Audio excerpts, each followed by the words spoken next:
Shalom. Shalom. Apa kabar saudara? Luar biasa. Kita anak-anak Tuhan harus luar biasa. Apapun keadaan kita saat ini, di saat kita datang kepada Tuhan, ada kemenangan demi kemenangan. Amin. Saat ini kita mau siapkan hati kita. Kita mau berikan pujian yang paling manis untuk Tuhan kita.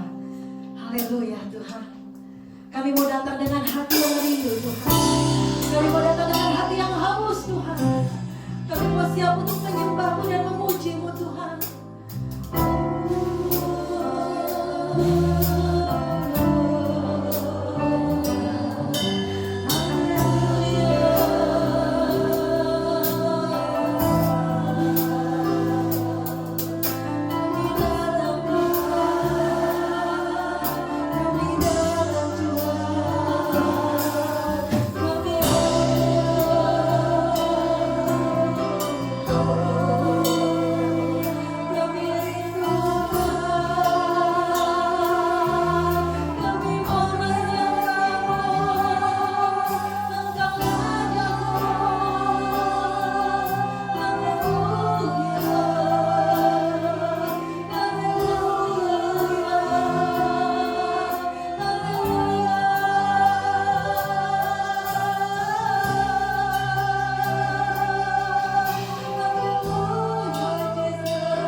peliharaanmu Tuhan. Kami ada saat ini karena-Mu Tuhan. Semua karena-Mu Tuhan. Apa yang kami punya semua milik-Mu Tuhan. Terima kasih Tuhan, terima kasih. Kamu percayakan banyak hal dalam hidup kami Tuhan. Kami bersyukur Tuhan memiliki Allah seperti ini. Kami bangga menjadi anak-anak-Mu Tuhan. Kami bangga Tuhan menjadi anak-anak-Mu Tuhan. Terima kasih Tuhan, terima kasih. Saat pagi yang indah ini Tuhan, kami sudah memuji-Mu, kami sudah menyembah-Mu, kami sudah bersorak-sorak bagi-Mu. Kami percaya Tuhan, kami akan menerima firman-Mu yang luar biasa. Firman yang menguatkan kehidupan kami Tuhan. Firman yang membuat kami semakin hari semakin cinta akan Tuhan. Firman yang memberikan kebenaran demi kebenaran ya Bapak. Jamah kami Tuhan, siapkan hati kami menjadi hati-hati yang siap dibentuk Tuhan. Menjadi bejana yang siap dibentuk. Dan kami mau menjadi bejana yang berguna Tuhan. Yang indah Tuhan, sesuai dengan mau-Mu. Terima kasih Tuhan. Kami serahkan hamba-Mu yang kami akan firman. Pakai luar biasa. Mulut bibir penuh kuasa yang daripada. Apa yang disampaikan semua daripada-Mu Tuhan. Terima kasih Tuhan, terima kasih. Ambil alih semuanya Tuhan ibadah ini Tuhan. Semuanya Tuhan sampai akhirnya kami menyerahkan ke dalam tangan. Engkau yang beracara, Engkau yang ambil alih. Kami menyerahkan semua ke dalam tangan-Mu Tuhan. Terima kasih Tuhan. Karena Engkau Allah yang besar, Allah yang hidup, Allah yang dahsyat. Kami bangga menjadi anak-anak. Kami serahkan semuanya ke dalam tangan-Mu Tuhan. Biarlah segala pujian, hormat, kemuliaan hanya bagi nama-Mu. Semua yang percaya katakan amin. Pertama-tama saya mengucapkan terima kasih diundang oleh Pak Edi ke tempat ini ya. Ini merupakan satu kehormatan besar buat saya. Saudara, pandemi ini ya, ini mengubah banyak hal ya. Termasuk saya juga. Gara-gara pandemi, saya hampir libur khotbah di gereja selama lebih dari setahun. Semestinya tanggal 21 Maret nanti itu adalah khotbah pertama saya setelah pandemi ya. Saya bilang setelah pandemi karena saya beriman pandemi cepat berlalu. Amin. Nah, tiba-tiba Pak Edi mengundang saya Pak Baksi, berarti ini khotbah perdana saya saudaraku. Biasanya saya untuk menguatkan teman-teman ya udah saya buat rekaman sendiri, saya khotbah di YouTube. Wah, ya enak juga sih saudaraku. Cuma khotbah sambil duduk itu rasanya nggak plong gitu ya.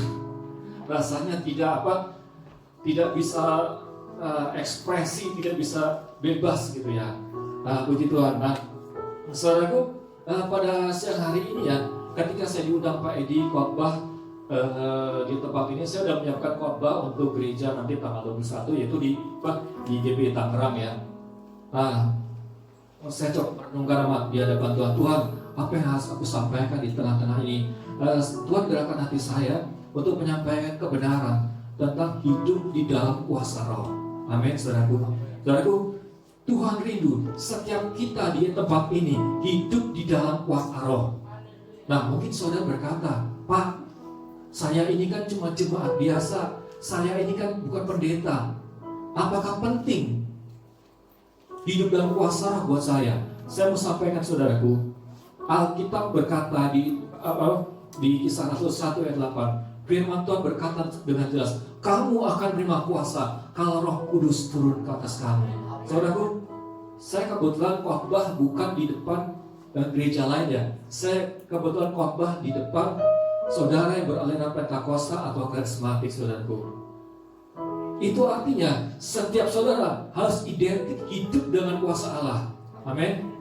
Saudaraku, saya sedih sekali beberapa tahun lalu ada 2 orang dosen teologi ya. Ini bukan aliran dari gereja lain. Dosen ini adalah beraliran karismatik, saudaraku. 2 dosen ini berkata, gereja tidak memerlukan lagi kuasa kesembuhan. Kalau yang berbicara ini dari aliran Protestan, saya bisa betul gitu ya. Tapi yang berbicara ini adalah dosen teologi, doktor lagi, saudaraku. Dari dari aliran Pentakosta atau karismatik, saudaraku. Sungguh menyedihkan, saudaraku. Saudaraku, memang kita patut bersyukur ya. Di zaman sekarang kebenaran sudah mulai Tuhan singkapkan banyak hal. Zaman dulu saudaraku, waktu masa-masa pergerakan gereja Pentakosta atau kemudian muncul karismatik, itu tema-tema khotbah sebagian tentang pertobatan, tentang baptisan Roh Kudus, tentang bahasa roh. Kita bersyukur saudaraku, makin lama Tuhan menyingkapkan banyak hal. Sekarang ada khotbah tentang hidup diberkati kelimpahan, ada juga khotbah tentang rumah tangga. Tapi saudaraku, walaupun dengan demikian, kita jangan melupakan akar kita sebagai gereja yang beraliran Pentakosta. Gereja Pentakosta ini lahir dengan kuasa Allah. Amin. Kuasa Allah harus bekerja makin dahsyat di gereja ini. Amin. Saudaraku, saya mau kasih perumpamaan. Mungkin ada di antara bapak ibu yang latar belakang polisi atau tentara ya. Nah saudaraku, sekarang ini sudah banyak senjata-senjata yang canggih. Tetapi kalau saudara perhatikan, ada satu senjata udah dari zaman dulu banget, zaman pertengahan, tetap dipakai oleh tentara polisi. Apa itu saudaraku? Pisau. Saudaraku, kita patut bersyukur buat kebenaran yang sudah Tuhan pulihkan. Tapi jangan lupakan akar kita saudaraku, yaitu hidup dalam kuasa Allah. Sekarang juga teknologi udah maju saudaraku. Sekarang pendeta banyak yang kreatif. Kalau saya kurang kreatif saudaraku, makanya saya masih gaya jadul ya. Saya nyiapkan catatan seperti ini. Kalau pendeta sekarang kan banyak yang pakai tinggal kasih USB. Nah saudaraku, saudara pernah dengar ini pendeta khotbah tentang Yesus dicobai dicobai pada gurun.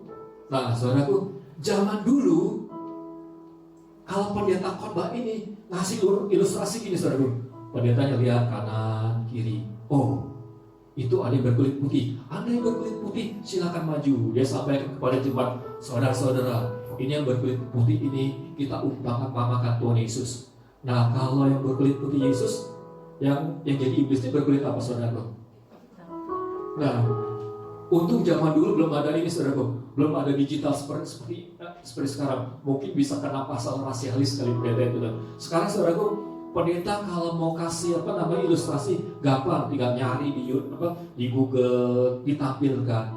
Itu baik dan tidak salah saudaraku. Tapi sekali lagi, jangan melupakan akar kita. Tuhan mau kita hidup di dalam kuasa Allah. Amin. Kalau saya lihat dari wajah-wajah saudara, tampaknya saudara butuh ayat ini. Dan kita buka firman Tuhan saudaraku. Kita buka lihat dari Lukas 4. Lukas 4 ayat 1 sampai 14.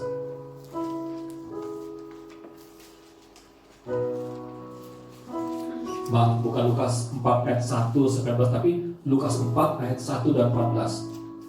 Saya bacakan.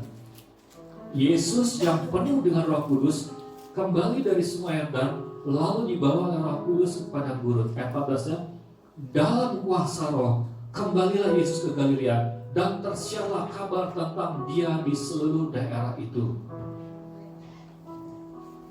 Saudara, di dalam Lukas 4:1 firman Tuhan berkata Yesus penuh Roh Kudus. Tapi di Lukas 4 ayat 14 firman Tuhan berkata dalam kuasa Roh. Saudaraku, inilah yang Tuhan kehendaki buat hidup kita. Jangan puas saudara cuma mengalami kepenuhan Roh Kudus, tapi saudara teruslah berjalan dalam dimensi kuasa Allah. Sekali lagi saya mau katakan, jangan puas cuma saudara mengalami kepenuhan Roh Kudus, baptisan Roh Kudus, bahasa Roh, tapi berjalanlah dalam dimensi kuasa Allah saudaraku. Itu yang Tuhan kehendaki bagi saudara dan saya. Saudaraku, Tuhan mau gereja Tuhan di tempat ini bergerak dalam dimensi kuasa yang luar biasa. Nah saudaraku, kalau saudara belajar kisah para rasul saudaraku, kita akan melihat banyak catatan yang diurapi dan yang dipakai luar biasa. Bukan cuma para rasul, pemimpin-pemimpin pada saat itu. Kita lihat dalam kisah Rasul 8 saudaraku, di sana kita bisa melihat bagaimana Filipus dipakai Tuhan untuk mengubahkan kota Samaria. Saudaraku, kalau saudara baca baik-baik, Filipus di sini bukanlah Filipus yang murid Yesus, tapi Filipus yang yang dia akan jadi diakan pada kisah Rasul 6. Saudaraku, firman Tuhan jelas mengatakan Filipus tidak punya jabatan tinggi, tapi Alkitab menyatakan Filipus dipakai Tuhan untuk menggoncangkan Samaria dengan kuasa Tuhan. Itu juga bisa terjadi atas hidup saudara. Di Kisah Rasul 9 kita bisa melihat Ananias juga Alkitab tidak mencatat dia punya jabatan apa di gereja. Tapi firman Tuhan berkata, melalui Ananias Saulus bertobat. Amin. Saudaraku, Tuhan mau pakai saudara. Kemudian saudaraku, coba kita lihat Kisah Rasul 11 ayat 20. Ada suatu kebenaran luar biasa saja.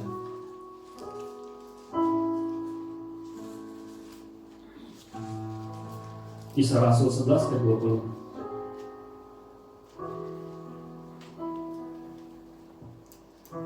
Saya bacakan, akan tetapi di antara mereka ada beberapa orang Siprus, orang Kirene yang tiba di Antioquia dan berkata-kata juga kepada orang-orang Yunani dan memberitakan Injil bahwa Yesus adalah Tuhan. Ayat 21, dan tangan Tuhan menyertai mereka dan sejumlah besar orang menjadi percaya dan berbalik kepada Tuhan. Perhatikan ayat 20, di antara mereka. Siapa yang dimaksud di antara mereka? Gak jelas siapa orangnya, saudara. Apa artinya? Mereka bukanlah tidak punya posisi penting di dalam gereja Tuhan, tapi Alkitab mencatat melalui mereka banyak orang percaya kepada Yesus. Melalui mereka tangan Tuhan bekerja luar biasa. Pada siang hari ini saya mau sampaikan, saudaraku, Tuhan mau memakai saudara luar biasa. Amin. Mungkin saudara berkata, Pak, kenapa Bapak khotbah seperti itu? Saya ini sedang mengalami kesulitan, Pak. Ini masa pandemi, Pak. Cobalah khotbah tentang berkat, atau mungkin berkat di masa krisis. Atau mungkin ada di saudara sedang mengalami masa rumah tangga. Saudara pengen pemulihan di masa krisis.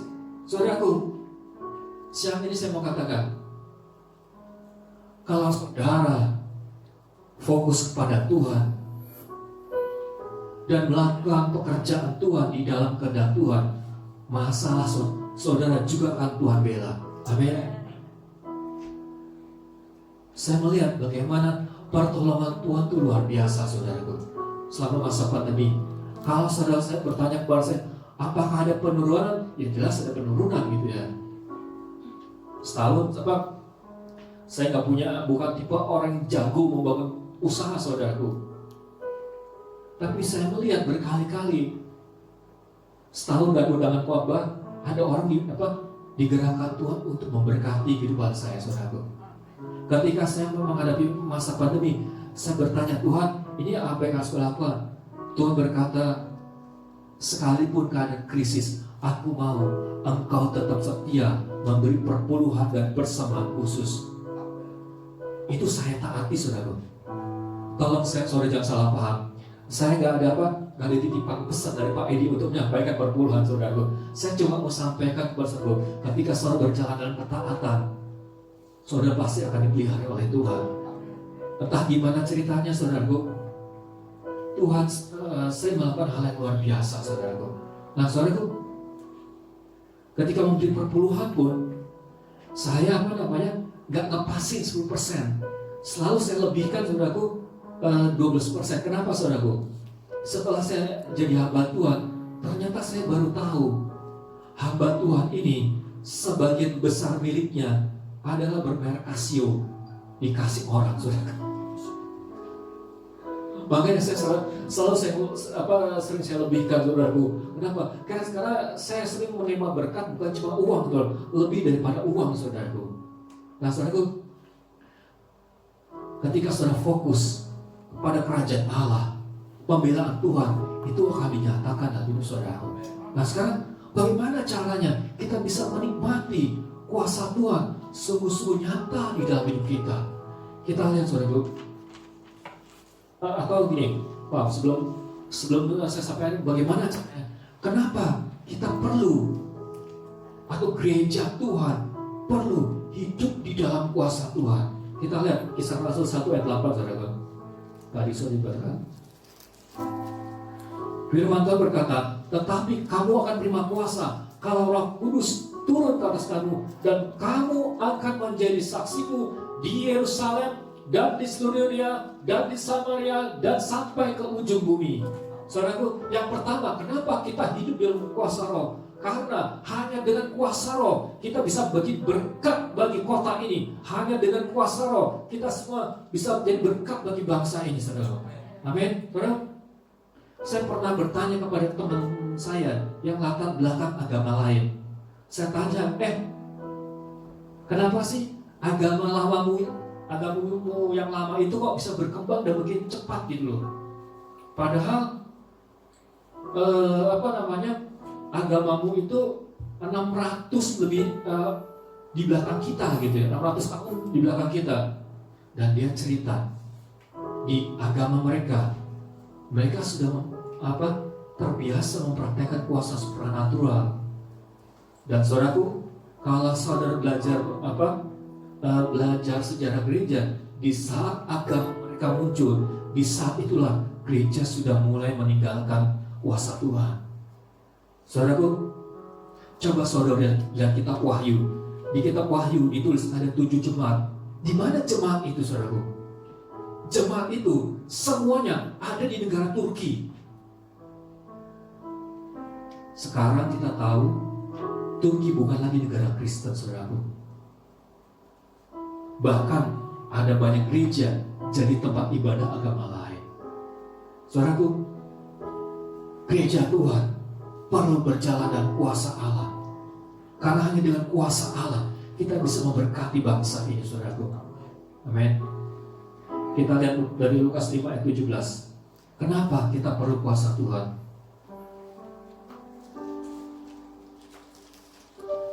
Di sini berkata, pada suatu hari ketika Yesus mengajar, ada beberapa orang Farisi dan ahli Taurat duduk mendengarkannya. Mereka datang dari semua desa di Galilea dan Yudea dan dari Yerusalem. Kuasa Tuhan menyertai dia sehingga ia dapat menyembuhkan orang sakit. Saudaraku, kita perlu kuasa Tuhan karena kuasa Tuhan akan memampukan kita melakukan hal-hal yang luar biasa. Sekali lagi, kita perlu kuasa Tuhan karena kuasa Tuhan akan memampukan kita melakukan hal yang luar biasa. Jangan andalkan kekuatan kita sendiri, saudaraku. Sekali lagi, jangan andalkan kekuatan kita sendiri. Bergantunglah kepada kuasa roh Tuhan. Saudara, kalau saudara tanya kepada saya, Pak, gimana ceritanya Bapak bisa dapat kesempatan pergi ke seluruh Indonesia? Sebenarnya sebelum seluruh Indonesia, baru 16 provinsi. Saya tidak punya gelar akademis di bidang teologi, ya saudaraku. Senjata saya cuma belajar bergantung sama Tuhan, saudaraku. Saudaraku, ketika saudara belajar bergantung kepada Tuhan, saudara akan lihat kuasa Allah bekerja lebih daripada yang saudara bayangkan, saudaraku. Saudaraku, di sini dikatakan pada suatu hari ketika Yesus mengajar, ada beberapa orang Farisi, berarti lebih dari satu, saudaraku. Beberapa ahli Taurat. Saudaraku, kalau saudara baca di Alkitab, saudaraku, satu saja orang Farisi, satu saja orang ahli Taurat itu udah bikin susah, saudaraku. Kritik mulu kerjanya, saudaraku. Bagaimana cara kita membungkam mereka? Bagaimana cara kita membungkam orang-orang yang tidak percaya Yesus? Dengan kuasa Allah, saudaraku. Amin. Saudaraku, saya mau kesaksian. Saya pernah dikerjain sama teman saya. Nah, teman saya ini ngerjain saya, mempertemukan saya dengan aliran yang ya mereka sebenarnya Kristen tapi sebenarnya bukan Kristen ya. Jadi saya tidak bisa sebutkan namanya karena ini sudah ada, dulu sih belum resmi, sekarang sudah resmi, saudara. Kalau saya sebutkan namanya ntar saya kena undang-undang ITE, saudara. Nah, saudaraku, saya dikerjain sama teman saya, diajak ketemuan. Nah, diajak ketemuan di sebuah rumah makan di Ciputat. Ini aliran yang agak sesat. Setelah berdiskusi setengah jam, dia belum bersedia mengakui Yesus itu Tuhan. Menurut konsep aliran dia, dia sih mengakui Yesus itu sebagai Tuhan, tapi dia tidak mengakui Yesus itu Allah. Jadi menurut aliran dia, Yesus itu Tuhan, tapi bukan Allah. Jadi menurut dia tuh konsepnya Yesus itu di bawah Allah, tapi dia ada di atas malaikat. Tentu sudah ngerti aliran mana yang saya maksud. Nah, Setelah berbicara panjang lebar, akhirnya dia tidak menyerah juga. Akhirnya saya gini, oke, begini aja deh. Bagaimana kita atur waktu, kita sama-sama pergi ke rumah sakit. Ngapain Pak? Kamu berdoa dalam nama Allah kamu, saya berdoa dalam nama Yesus. Kalau saya berdoa dalam nama Yesus, banyak yang sembuh. Itu adalah buktinya Yesus itu Allah. Kalau kamu berdoa dalam nama Tuhan kamu dan tidak disembuh, itu berarti kamu harus ikut saya. Ternyata dia menyerah, saudaraku. Nah, saudaraku, kuasa Tuhan akan memampukan saudara melakukan hal besar, saudaraku. Nah, yang ketiga, saudaraku, kenapa kita perlu kuasa roh? Kita buka dari Kisah Rasul 5 ayat 14.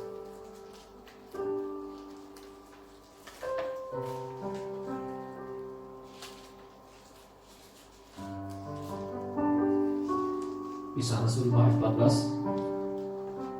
Saya bacakan di sini. Dan makin lama makin bertambah banyak jumlah orang yang percaya kepada Tuhan, baik laki-laki maupun perempuan, dan bahkan mereka membawa orang-orang sakit keluar ke jalan raya dan membaringkan di atas balai-balai dan tilam, supaya apabila Petrus lewat, setidak-tidaknya bayangannya mengenai salah seorang dari mereka. Ayat 16. Dan orang banyak dari kota-kota di sekitar Yerusalem datang berduyun-duyun serta membawa orang-orang sakit dan orang-orang yang diganggu roh jahat, dan mereka semua disembuhkan. Apakah saudara rindu firman Tuhan ini digenapi dalam hidup saudara, digenapi di gereja ini? Saudara mau suka nggak suka harus hidup dalam kuasa Tuhan.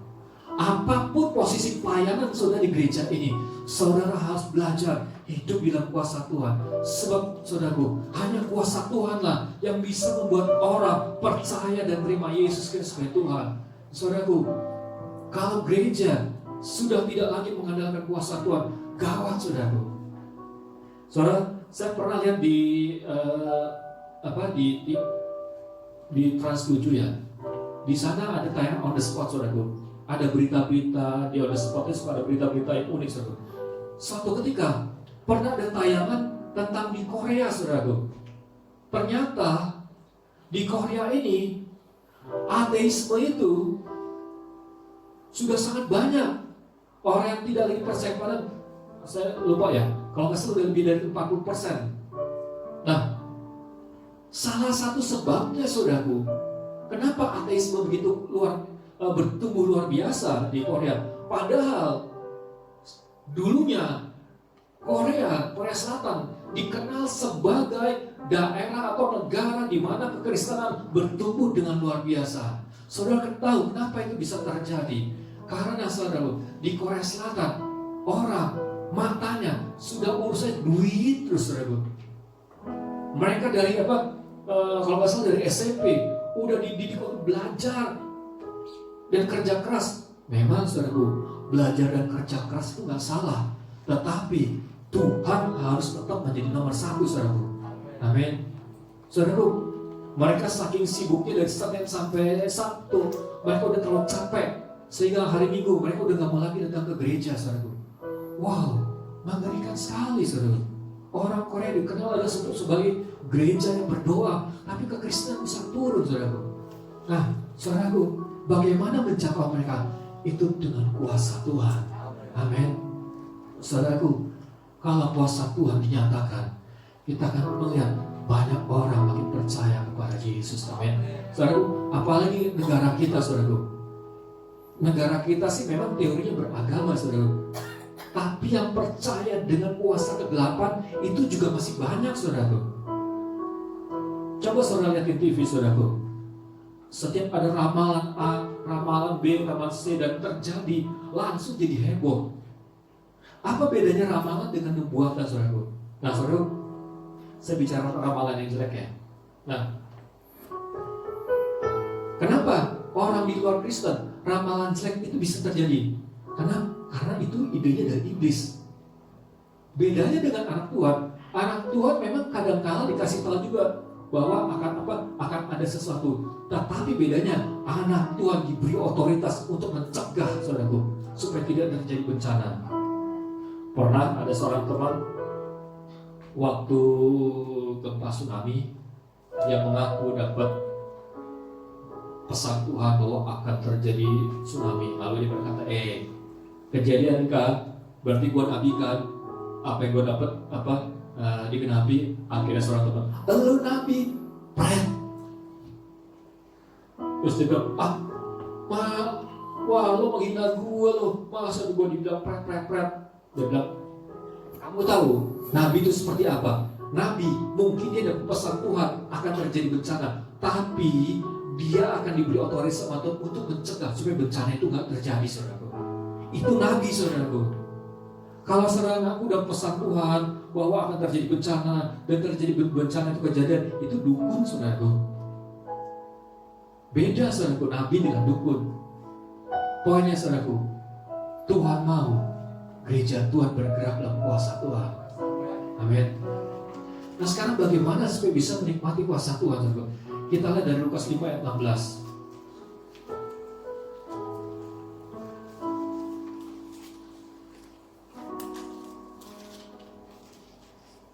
Lukas 5 ayat 16.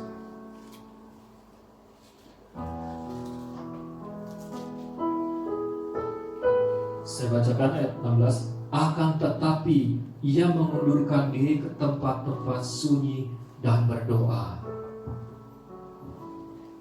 Saudara, saya baca ayat ini dari terjemahan Alkitab lain, ada kata sering. Berarti Yesus sering meluangkan waktu sendiri dengan Tuhan. Sekali lagi, Yesus sering meluangkan waktu untuk berdoa, menyendiri dengan Tuhan. Saudaraku, kalau saudara rindu kuasa Tuhan dinyatakan itu, saudara, bertekunlah dalam doa. Saudara akan lihat kuasa Tuhan bekerja luar biasa. Pak, mungkin saudara bertanya, Pak, doanya bagaimana? Rasanya saya udah berdoa sih.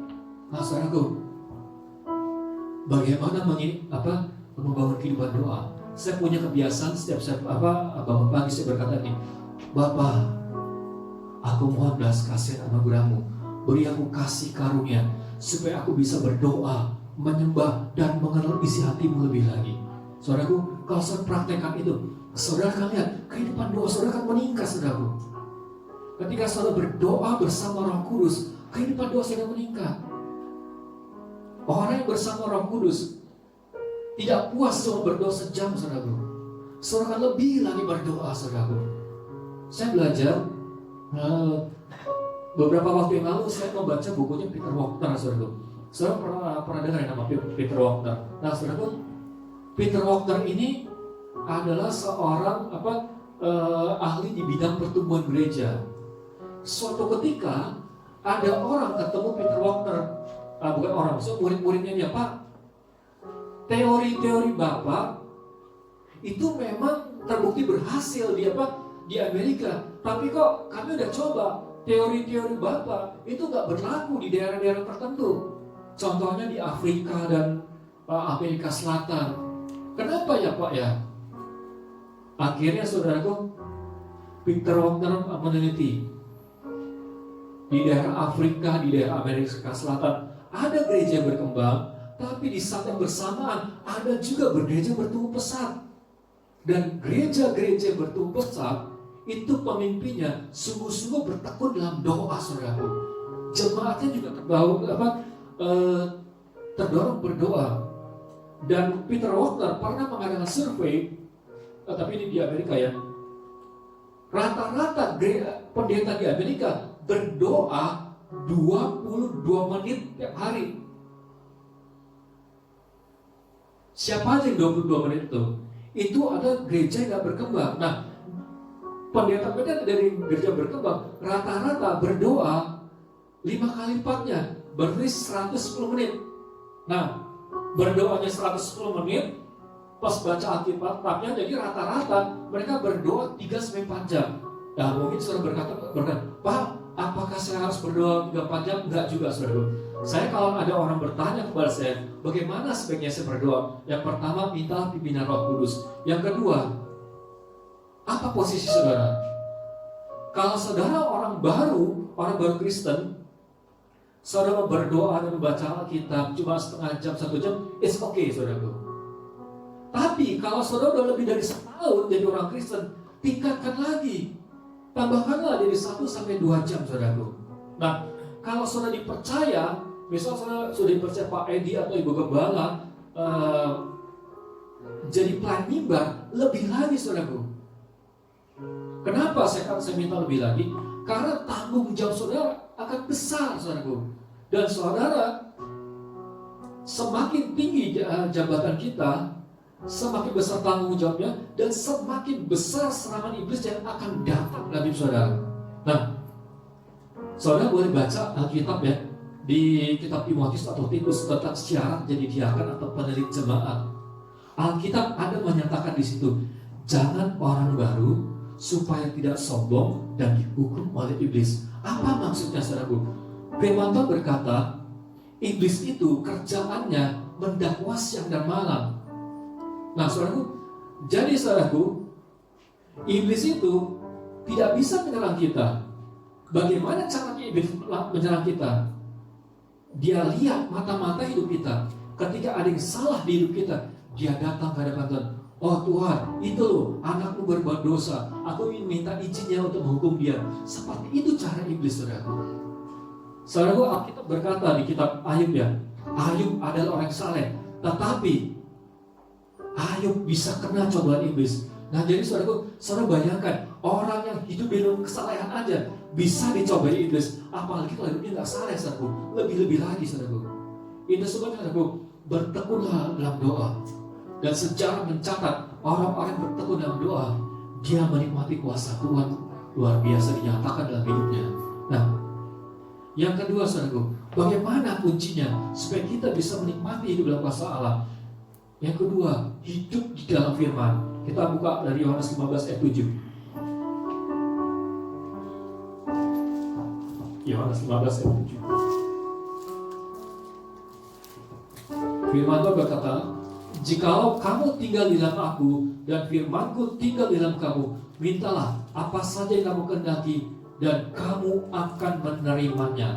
Di sini Alkitab mengatakan kamu tinggal di dalam aku. Mungkin saudara berkata, Pak, saya sudah berdoa, tapi saya tidak melihat sesuatu luar biasa terjadi dari saudara. Tambahkan doa dengan firman Tuhan saudaraku. Saya mau sampaikan, kita bukan cuma harus berdoa sesuai firman Tuhan, tapi kita harus hidup di dalam firman Tuhan. Amin. Sekali lagi saya katakan, kita bukan cuma harus berdoa menurut firman Tuhan, tapi kita harus hidup di dalam firman Tuhan. Kalau saudara hidup dalam firman Tuhan, coba tolong dibuka Yohanes 15 ayat 8-nya. Di sini mengatakan, dalam hal inilah Bapakku dipermuliakan, itu jika kamu berbuat banyak, dengan demikian kamu adalah murid-muridku. Saudaraku, ketika saudara bersekutu dengan firman Tuhan, buah-buah saudara akan banyak saudaraku. Saudara akan bertumbuh dan berbuah.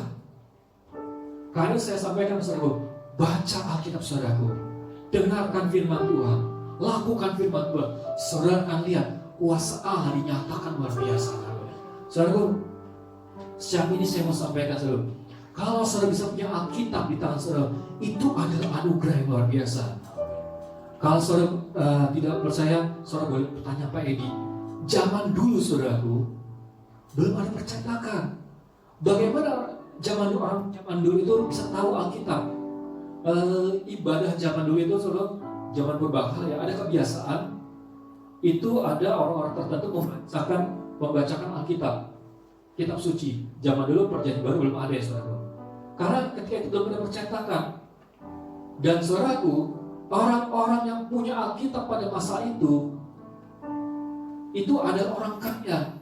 Karena saat itu tulisan buku atau tulisan segala macamnya itu barang yang sangat mahal sekali saudaraku. Hanya orang-orang tertentu yang bisa punya. Oleh sebab itu saya mau sampaikan, saudara punya Alkitab, itu anugerah Allah. Baca tiap hari saudaraku, lakukan, dan saudara akan lihat kuasa Allah dinyatakan yang saudara. Amin.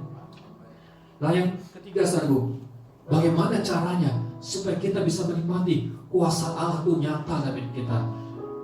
Kita lihat dari Kisah Rasul 3 ayat 6-8.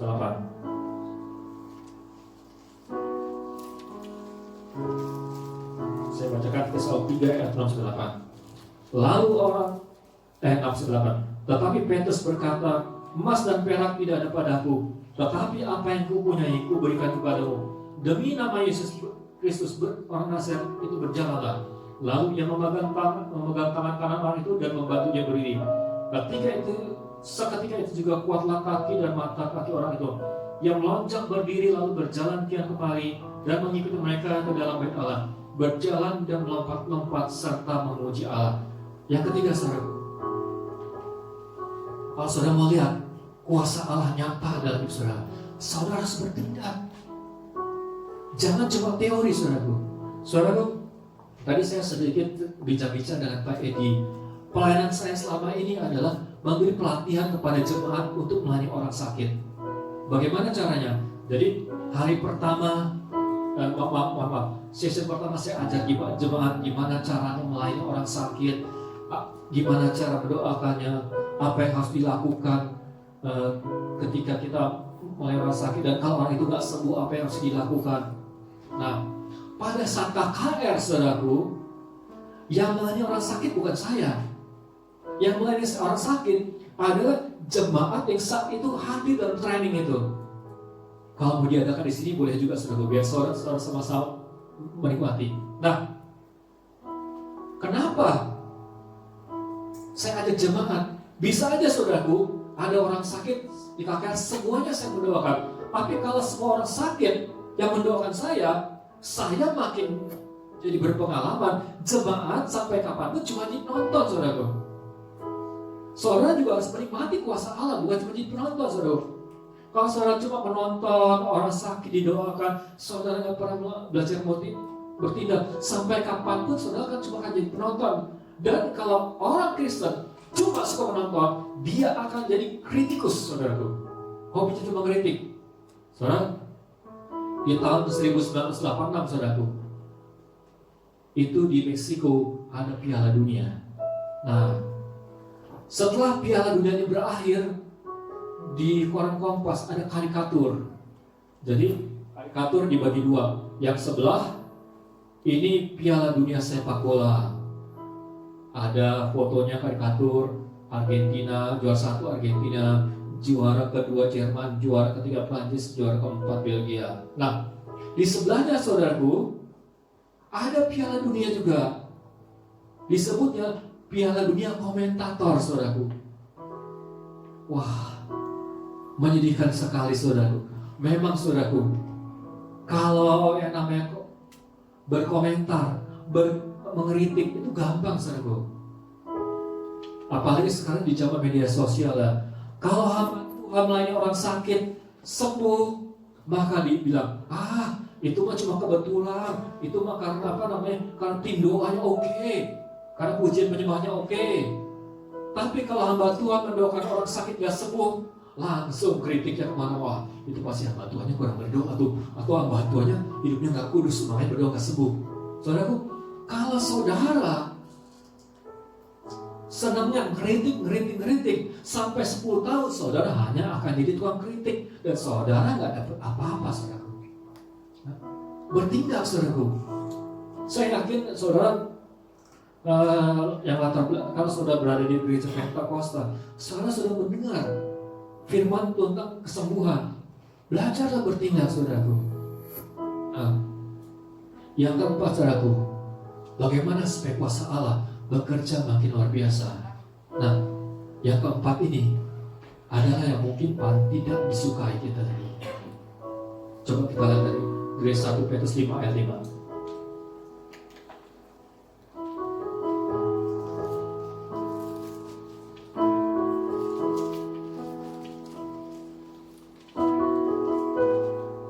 Petrus 5 ayat 5. Demikian juga kamu, hai orang-orang muda, tunduklah kepada orang-orang tua, dan kamu semua rendahkan dirimu kepada seorang lain, sebab Allah menentang orang yang congkak, tapi mengasihani orang yang rendah hati. Ayat 6. Karena itu rendahkan dirimu di bawah tangan Tuhan yang kuat, supaya kamu ditinggikan pada waktunya. Saudaraku, inilah yang paling susah, saudaraku. Apa maksudnya? Kalau saudara rindu kuasa Allah dinyatakan itu saudara, belajarlah menghormati pemimpin rohani saudara. Belajar menghormati gembala saudara. Amin. Yang amin sedikit berarti banyakkan yang suka berontak. Saudaraku, ini adalah yang paling susah saudaraku. Saya belajar dari hamba Tuhan, Susan Hatting, mungkin banyak yang sudah dengarnya. Suatu ketika Tuhan berkata kepada Susan Hatting supaya Susan Hatting memulai pelayanan doa di antar bangsa-bangsa. Lalu Susan Hatting datang ke Reinhard Bonke, pimpinannya. Reinhard Bonke berkata kepada Susan, kamu harus tetap di pelayanan ini, tidak boleh pergi kemana-mana. Anda kalau digituin sama Pak Edi gimana? Ngambek gak? Saudaraku, Susan Hatting, dia taat. Dia tidak memberontak kepada Reinhard Bonke. Saudaraku, 9 bulan kemudian Reinhard Bonke memanggil kepada Susan, ini waktunya kamu boleh pergi. Silahkan kamu pergi ke negara manapun Tuhan kehendaki kamu. Bisakah saudara memulai pelayanan tanpa harus terjadi perpecahan di gereja ini? Saudaraku, di Jakarta ini saudaraku, Jabodetabek lah, ngeri sekali. Begitu banyak gereja berdiri karena hasil perpecahan saudaraku. Dan perpecahan itu umumnya ada orang punya ide, gak diturutin sama gembalanya, langsung memisahkan diri. Saudaraku, saya sampaikan saudaraku, yang terpenting di hadapan Tuhan adalah hati kita. Sekali lagi, yang terpenting di hadapan Tuhan hati kita, bukan pelayanan kita. Saudara nanti di rumah baca baik-baik Matius 7 ayat 20-23. Firman Tuhan berkata, banyak orang melakukan mujizat, banyak orang mengusir setan. Kalau Alkitab mengatakan kata banyak, berarti memang banyak banget saudaraku. Banyak orang bernubuat, tapi Alkitab menyatakan, Tuhan berkata, hanyalah aku tidak mengenal kamu. Saudaraku, dulu saya berpikir ayat ini adalah untuk hamba Tuhan yang lain luar biasa, tapi dia diam-diam nyimpen dosa. Saya berpikir seperti itu saudaraku. Ternyata saya lihat dari terjemah, berbagai macam terjemahan, gak seperti itu saudaraku. Ketika saudara buka pelayanan untuk ambisi saudara, itu tidak berkenan di hadapan Tuhan saudaraku. Sekali lagi, ketika saudara buka pelayanan untuk ambisi saudaraku, itu tidak berkenan di hadapan Tuhan. Mungkin bisa jadi pelayanan itu besar saudaraku, tapi akan tiba waktunya ketika yang bersangkutan dipanggil Tuhan pulang. Cuma ada 2 kemungkinan, dia dibawa ke neraka atau dia masuk surga tanpa mahkota, karena dia melayani di luar kehendak Allah. Saudaraku, saya pernah dapat mimpi saudaraku. Nah, saya dapat mimpi ini karena saya penasaran saudaraku. Saya ngeliat banyak buku, ada orang Tuhan, ini buku orang keren banget sih, mimpi dibawa ke surga. Saya kepengen deh Tuhan, karena surga itu seperti apa Tuhan. Saya kepengen ngeliat surga, saya gak mau ngeliat neraka saudaraku. Akhirnya saya beneran dapat mimpi. Saya dibawa di sebuah kota saudaraku. Dan ternyata saudaraku, ketika saya masuk, saya disodorkan suatu kertas. Malaikat menyodorkan kertas. Malaikat apa? Ya apa ini? Seperti inilah. Kok kosong? Apa ini maksudnya? Langsung tiba-tiba saya bangun saudara. Ketika saya datang ke hadapan, setelah dapat mimpi itu saya datang ke hadapan Tuhan. Saya dapat mimpi kok aneh. Saya kepengen melihat surga seperti yang ditulis di buku-buku itu loh Tuhan. Oh, saya dapat mimpi aneh-aneh kayak gini. Akhirnya ketika saya datang ke hadapan Tuhan berkata, terlalu banyak ketika engkau melayani tidak sesuai kehendakku. Lalu kalau engkau melayani di luar kehendakku, tidak ada upahnya. Itu tidak ada catatannya di surga. Jadi saudaraku, hati-hati, belajar tunduk saudaraku. tadi saya cerita tentang training pelayanan kesembuhannya. Nah, saudaraku, biasanya saya memberikan training 2 session. Yang pertama adalah prinsip-prinsip dasar bagaimana melayani kesembuhan. Yang kedua, sesi kedua, saya banyak berbicara tentang karakter. Karena kalau karakternya benar, kuasa Allah juga makin dahsyat. Nah, kenapa karakternya saya ajarkan, saudaraku? Pernah ini training pertama yang saya lakukan di Jakarta, saudaraku. Saya diundang di sebuah gereja. Nah, sebelum saya memberikan training, gembalanya berkata kepada saya, "Pak, nanti training ini akan dihadiri sekitar 150 sampai 200 orang." Saya bilang, puji Tuhan, saya ini bukan orang pendeta terkenal, ada orang 100 orang menghadiri seminar saya. Seminggu kemudian pendetanya cerita, "Pak, gereja kita nanti yang datang kira-kira sekitar 50 sampai 100 orang." Puji Tuhan, saya bukan pendeta terkenal, ada 50 orang bersedia mendengarkan saya. Tapi lama-lama saya mikir, dari 150 ke 50 kan jauh banget gitu ya. Kenapa bisa ya? Nah, pas hari-harinya saudaraku, saudara tahu apa yang terjadi? Seminar yang datang cuma 12 orang, KKR yang datang cuma 15 orang. Wah, Tuhan, ada apa dengan gereja ini? Janjinya 150, yang datang 12 orang. Saya bukan pokok terkenal, saudaraku. Saudara baru dengar saya khotbahnya sekarang, saudaraku. Tapi kalau yang datang 12 orang ya kebangetan juga gitu ya. Akhirnya saudaraku, pendetanya cerita, dalam beberapa bulan, 2-3 bulan, gereja ini mengalami perpecahan berkali-kali. Sehingga dari 150 habis tinggal 12 orang, saudara. Nah, setelah seminar ngalami masalah lagi. Jadi saya mengajak jemaat tentang melayani orang sakit. Nah, jemaat ini mempraktekkan. Dia melayani seorang bapak yang stroke, terjadi kesembuhan, memisahkan diri, saudaraku. Waduh, saya merasa berdosa juga. Tahu gitu, orang nggak saya ajari melayani orang sakit, saudaraku, kalau gini. Makanya saudara, semenjak kejadian itu, saya selalu minta kepada gembala yang undang saya 2 sesi. Pertama prinsip dasar, kedua tentang karakter. Kenapa? Kalau jemaat nggak diajari karakter, bapak nyesal sendiri. Kalau jemaat bisa melayani orang sakit tiba-tiba pindah. Jadi saudaraku, belajar mendudukkan diri. Memang saudaraku, tidak semua keputusan pemimpin sesuai dengan keputusan kita, sesuai dengan selera kita. Tapi mau nggak mau belajar taat, saudara.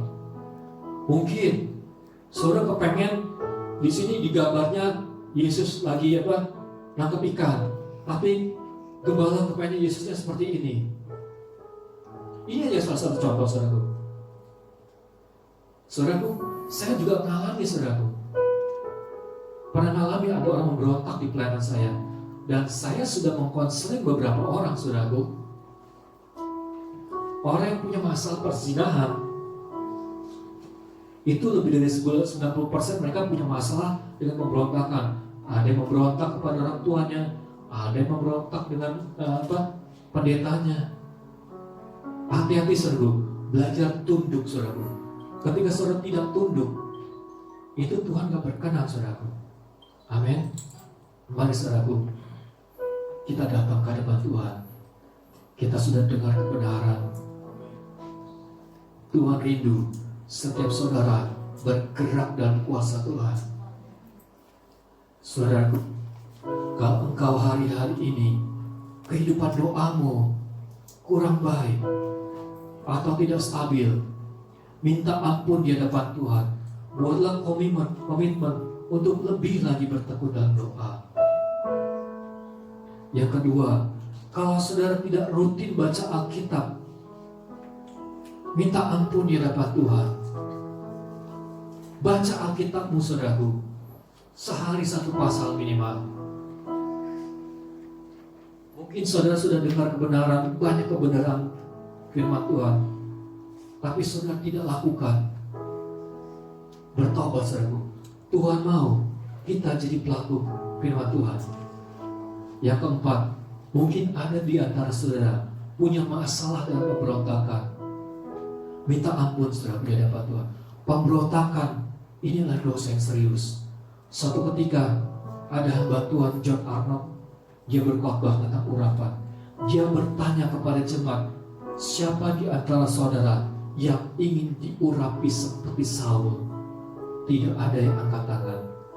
Lalu dia tanya pertanyaan kedua, siapa di antara saudara yang ingin diurapi seperti Daud? Semuanya angkat tangan, saudara. Apa bedanya Daud dan Saul? Mereka diurapi oleh Tuhan melalui nabi yang sama, Samuel. Bedanya, Saul memberontak, Daud tidak, saudara. Pemberontakan itu serius, saudara. Jangan memberontak, saudara. Belajar tunduk. Mari kita arahkan hati kita kepada Tuhan. Saya undang tim musik. Kita bakar dosa.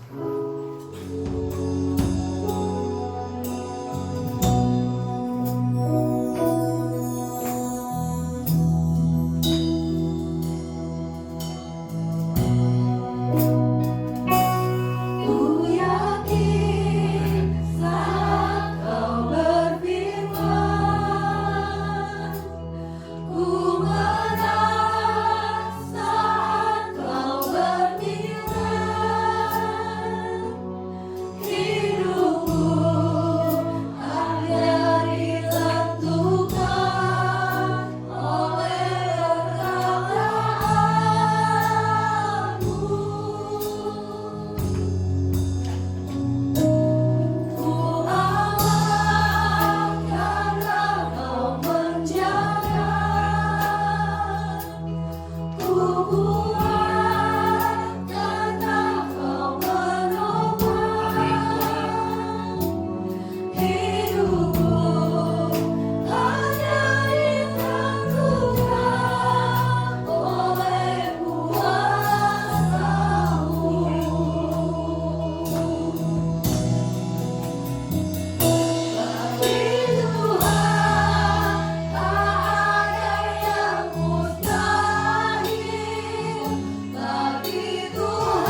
Kau hadir di tengah-tengah kami.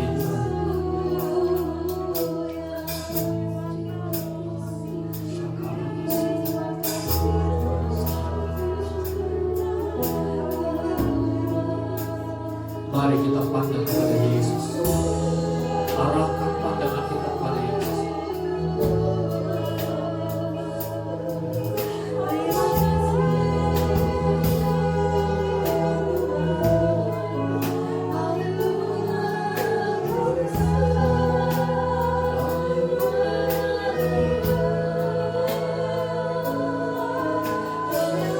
Sembah dan puji penuhi tatamu.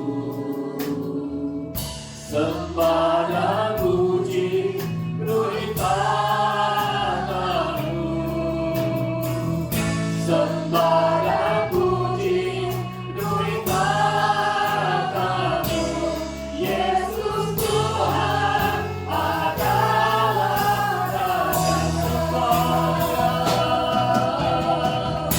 Sembah dan puji penuhi tatamu. Sembah dan puji penuhi tatamu. Sembah dan puji penuhi tatamu. Yesus Tuhan adalah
Terima kasih Bapa buat firman-Mu yang telah disampaikan kepada hamba-Mu.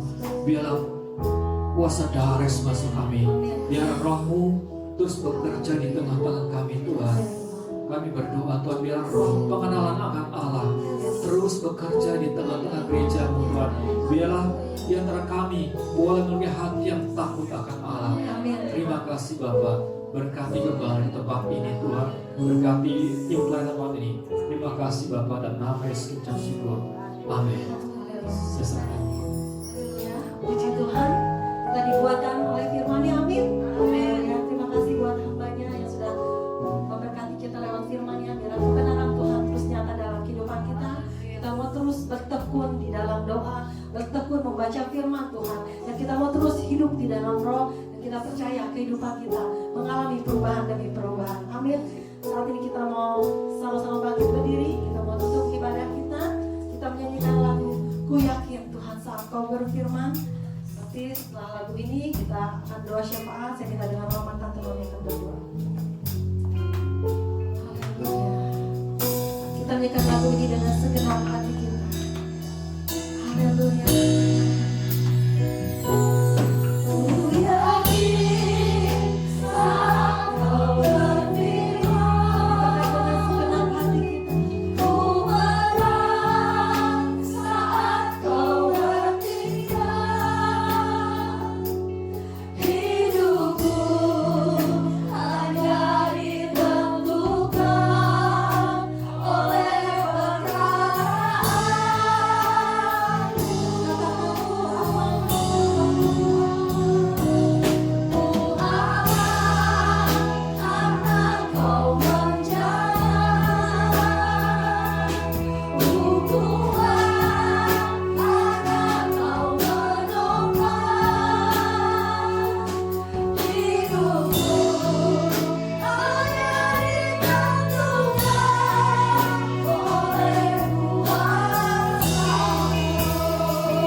bahwa tidak ada perkara yang mustahil bagi Tuhan. Jika bagi kami anak-anak yang percaya kepada-Mu, karena Kau memberi kuasa kepada kami Tuhan.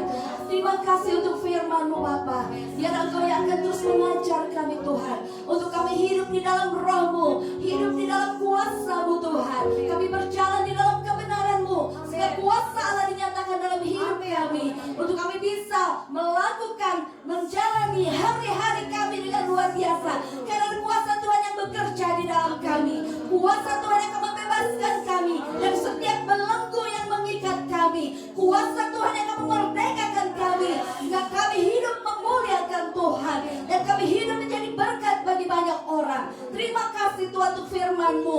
Biar terus firman-Mu akan mendidik dan mengajar kami, untuk kami semakin bertambah setia di dalam Tuhan, bertambah-tambah di dalam ketaatan kami kepada Tuhan, sehingga kau boleh melihat realita Tuhan dinyatakan dalam hidup kami, bahwa sebagai anak-anak Allah, sebagai orang percaya, kami diberi kuasa oleh Tuhan di dalam kehidupan kami. Terima kasih Tuhan.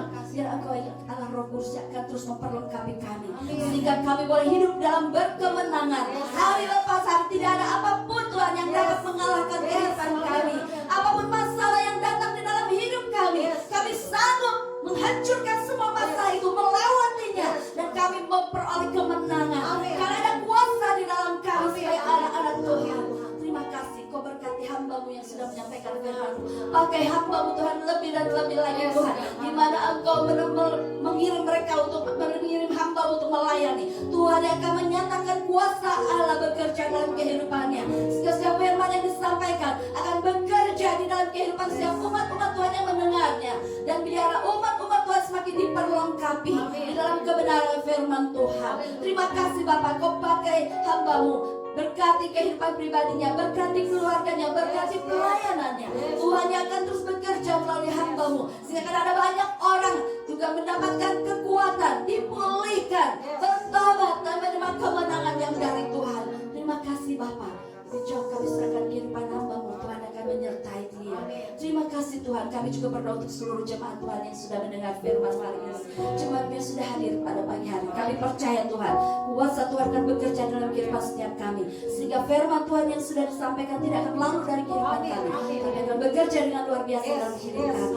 Terima kasih Bapa. Kami juga berdoa Tuhan untuk mereka yang mungkin di rumah karena sakit. Kami percaya kuasa Tuhan juga akan dinyatakan dalam kehidupan mereka. Ajar mereka beriman kepada Tuhan, dengan segala kuasa yang dari Tuhan, segala sakit penyakit yang mereka alami disembuhkan di dalam nama Tuhan Yesus. Sehingga minggu depan mereka boleh datang ke dalam rumah Tuhan, bersama-sama beribadah, memuji dan memuliakan Tuhan. Terima kasih Tuhan. Berkati seluruh jemaat dalam aktivitas kami semua Tuhan sepanjang minggu ke depan. Apapun yang kami lakukan Tuhan, yang berkenan kepada Tuhan, Kau memberkati semuanya, Kau jadikan berhasil, sehingga di dalam segala sesuatu kami melihat campur tangan Tuhan dalam kehidupan kami. Terima kasih Tuhan. Kami juga berdoa untuk bangsa dan negara kami. Biar terus Tuhan menyatakan kasih-Mu Tuhan kepada bangsa ini, sehingga terjadi Tuhan pertobatan, terjadi lawatan Tuhan di negeri ini Tuhan. Biar kuasa-Mu dinyatakan Tuhan, pertobatan terjadi di mana-mana saat ini Tuhan. Walaupun pandemi terjadi, kami percaya ada kuasa Allah yang akan bekerja, sehingga akan ada banyak orang mencari Engkau, berteguh lutut menyembah Engkau Tuhan, dan berseru kepada Engkau Yesus yang adalah Tuhan. Terima kasih Kau berkati Tuhan Bapak Presiden kami Pak Jokowi bersama wakilnya, bersama seluruh staf jajarannya, kabinetnya, semua diberkati Tuhan. Mulai dari pemerintahan pusat sampai kepada daerah yang tertinggi dan terendah, diberkati dengan hikmat Tuhan, sehingga mereka melakukan tugas mereka dengan bertanggung jawab, dengan takut akan Tuhan. Mereka melakukan yang terbaik bagi bangsa ini, bagi negeri ini Tuhan, sehingga terjadi pemulihan di segala bidang di Indonesia ini Tuhan. Di dalam nama Tuhan Yesus, biar Tuhan akan bekerja lewat pemimpin-pemimpin kami, tutup bungkus mereka Tuhan. Dan Tuhan yang sudah menetapkan mereka, mengangkat mereka, Tuhan juga yang akan menyertai mereka untuk bisa menyelesaikan tugas tanggung jawab mereka sesuai dengan waktu yang sudah tetapkan. Terima kasih Tuhan. Terima kasih Bapak. Kami juga berdoa untuk para tetangga di sekitar gereja Tuhan. Engkau juga memberkati mereka, biar mereka juga merasakan berkat akan keberadaan gereja tempat ini, dan jadikan kami anak-anak-Mu Tuhan di tempat ini menjadi garam dan terang, dan menjadi berkat buat mereka, sehingga mereka juga boleh terjangkau Tuhan untuk datang kepada Tuhan, untuk menyembah Tuhan, untuk percaya kepada Yesus sebagai Tuhan dan Juru Selamat. Terima kasih Bapa. Dimanapun kami berada Tuhan, Kau menempatkan kami, pakai hidup kami Tuhan, agar hidup kami menjadi terang dan memuliakan Tuhan. Terima kasih Bapa. Kami ucap syukur untuk semuanya, dan kami saat ini Tuhan siap untuk menerima berkat Tuhan. Haleluya. Saudara yang kasih dalam nama Tuhan Yesus Kristus, terimalah damai sejahtera anugerah berkat Allah. Cinta kasih Yesus Kristus Putra Allah yang tunggal, kekuatan, penghiburan dan pertolongan dari Allah Roh Kudus, kita terima mulai saat ini sampai kedatangan Yesus Kristus yang kedua kali ke dalam dunia ini. Di dalam nama Tuhan Yesus kami berdoa. Haleluya. Amin. Puji Tuhan. Sampai ketemu di minggu yang akan datang. Puji Tuhan.